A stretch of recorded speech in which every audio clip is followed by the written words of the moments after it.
আমি খুবই সাধারণ মানুষ।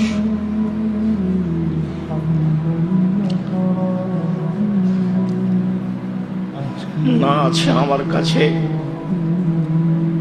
এলমি দখল, না আমার কাছে আছে আর্থিক সাই সম্বল।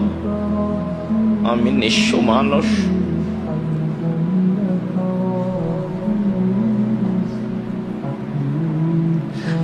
দীর্ঘদিন ধরে তোমার দরবারে আমার অসহায়তা প্রকাশ করে আসছি। তোমাকে বলছি, তুমি সর্বশক্তিমান, তুমি জ্ঞানী, তুমি মগ্নী, তুমি সবকিছু করতে পারো। যা ইচ্ছা তাই করতে পারো, এটা আমি বিশ্বাস করি। দিনকে যেমন দিন বলি, রাত বলি না, রাতকে যেমন রাত বলি, দিন বলি না। এটার উপরে আমার যেমন বিশ্বাস, তুমি সবকিছু করতে পারো, তুমি লাশারিক, এটার উপরে আমার তেমন বিশ্বাস।